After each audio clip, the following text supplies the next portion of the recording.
क्या सोच रहे हैं? कुछ नहीं लक्ष्मण।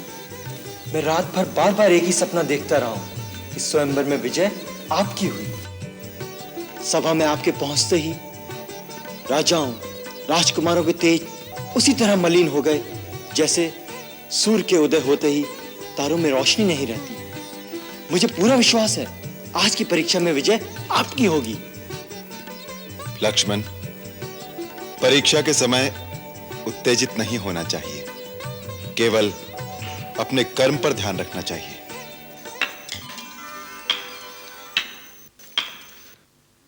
आयुष्मान कीर्तिमान हो वत्स। शतानंद जी महाराज जनक का बुलावा लेकर आए थे। चलो रघुनंदन, सीता के स्वयंवर की शोभा देखें। जैसी आपकी आज्ञा गुरुदेव। देखते हैं आज विधाता किस भाग्यशाली के गले में जयमाला डालते। जिस पर आपकी कृपा हो गुरुदेव, जय उसी की होगी, यश उसी को मिलेगा। यही वो धनुष है, इससे उठाकर झुकाना क्या कठिन है? कठिनाई का तो तब पता चलेगा जब इसे उठाना पड़ेगा। हाँ, धनुष उठाएंगे। सुना है इससे बड़े बड़े पराक्रमी वीर नहीं उठा सके। वो वीर नहीं, ढोंगी होंगे। मेरी बारी आने दो, देखना कैसे फूल की तरह इसे उठाता हूँ। सीता जी अधीर हो गई हैं और इस प्रकार धैर्य छूटने से उनका मन विवल हो उठा है। असल में यह व्याकुलता उनके अतिशय प्रेम के कारण है।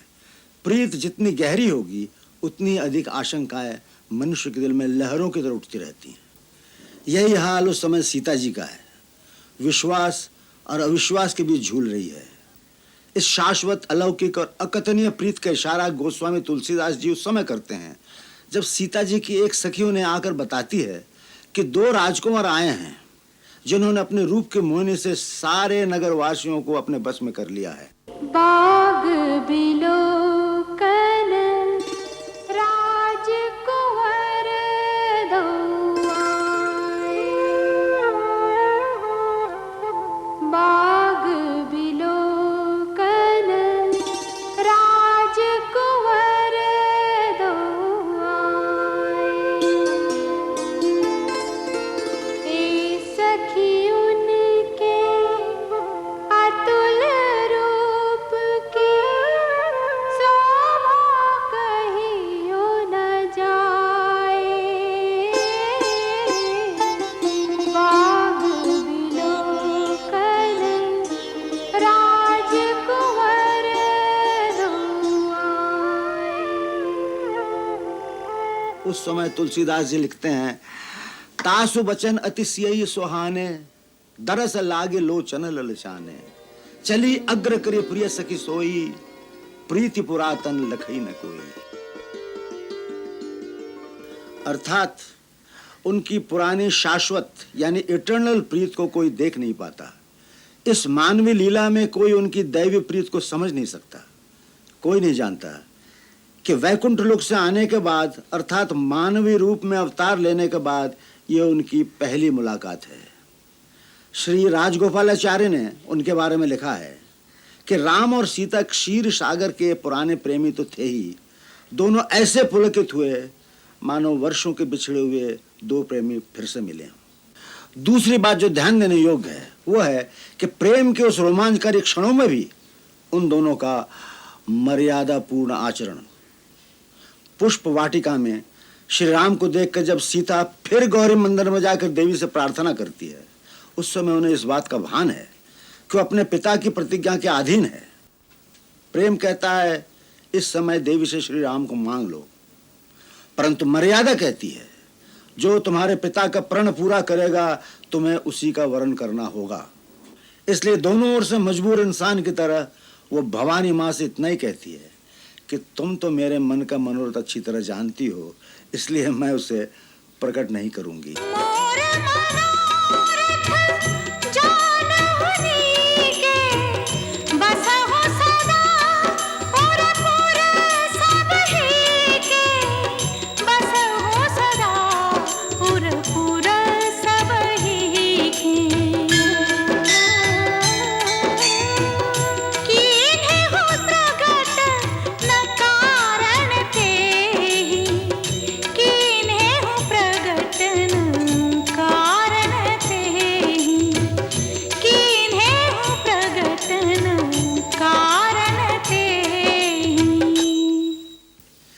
आज के जमाने में भी यदि हम संयम और यही मर्यादा पाल सकें तो हमारे सामाजिक और पारिवारिक जीवन में से बहुत सा तनाव निकल जाए और प्रेम का वातावरण चारों ओर फैल जाए।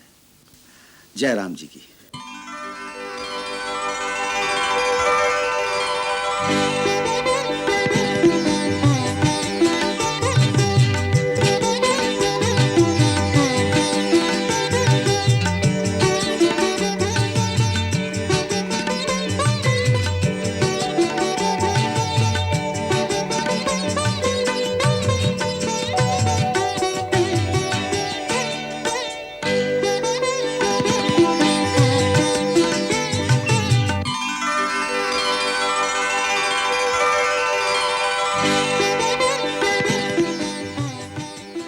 भैया क्या सोच रहे हैं? कुछ नहीं लक्ष्मण। मैं रात भर बार बार एक ही सपना देखता रहा हूं कि स्वयंवर में विजय आपकी हुई। सभा में आपके पहुंचते ही राजाओं राजकुमारों के तेज उसी तरह मलिन हो गए जैसे सूर्य के उदय होते ही तारों में रोशनी नहीं रहती। मुझे पूरा विश्वास है आज की परीक्षा में विजय आपकी होगी। लक्ष्मण, परीक्षा के समय उत्तेजित नहीं होना चाहिए, केवल अपने कर्म पर ध्यान रखना चाहिए।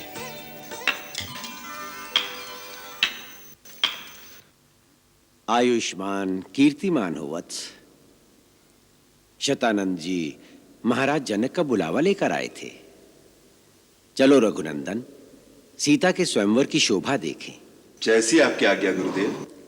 देखते हैं आज विधाता किस भाग्यशाली के गले में जयमाला डालते।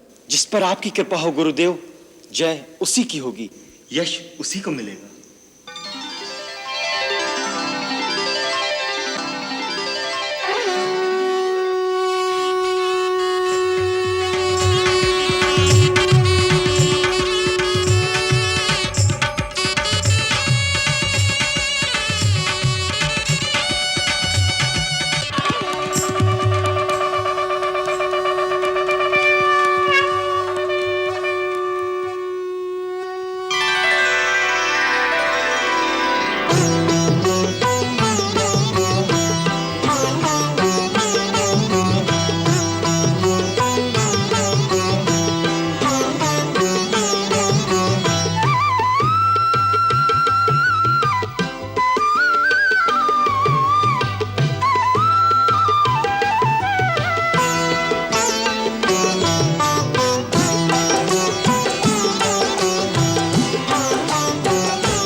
यही वो धनुष है, इससे उठाकर झुकाना क्या कठिन है? कठिनाई का तो तब पता चलेगा जब इसे उठाना पड़ेगा। हाँ, धनुष उठाएंगे। सुना है इससे बड़े बड़े पराक्रमी वीर नहीं उठा सके। वो वीर नहीं, ढोंगी होंगे। मेरी बारी आने दो, देखना कैसे फूल की तरह इसे उठाता हूँ। तुम्हारी बारी आने से पहले किसी और ने उठा लिया तो यहाँ से जीवित नहीं जाएगा।